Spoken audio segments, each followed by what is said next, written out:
There's been a little bit of distance now since the passing of Steve Jobs, and you addressed some of the rivalry in the past, but I'm really intrigued by the anecdote at the end of Walter Isaacson's book about how in his final months you came to his house, came in through the kitchen, and the two of you spent a couple hours together reminiscing and really made peace despite years of your ideological differences. What do you remember about that time?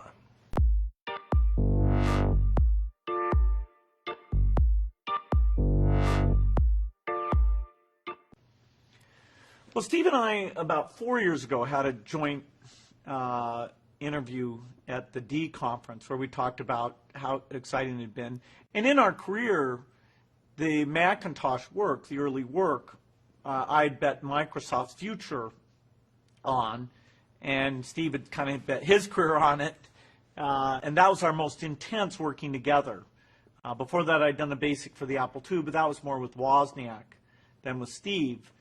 And, so Steve had a very different set of skills than I did. He was every bit as intense, believed in revolutionary ways of using computers, but, not kind of an engineer approach, more of a design approach. And that had huge strengths that, particularly the last episode where he ran Apple, he was able to do incredible work.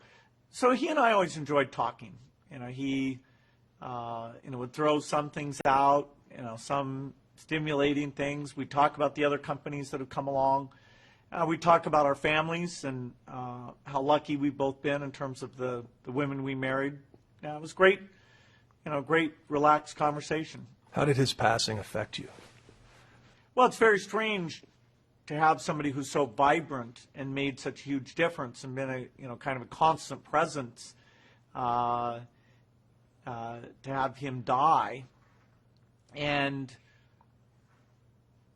it's a huge milestone, very sad not to have his talents helping out, very sad for his kids, who I've gotten to know a little bit, great kids. It makes you feel like, wow, we're getting old, and yet you look back and think about the great opportunities we had to have a big impact. Does it give you any added sense of urgency, the getting old part?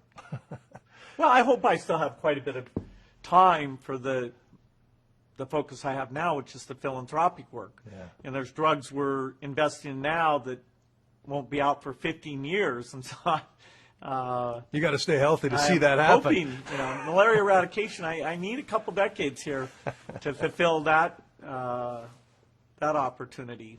So I don't think of myself as fading away, but it reminds you that you got to pick important stuff because you only have a limited time.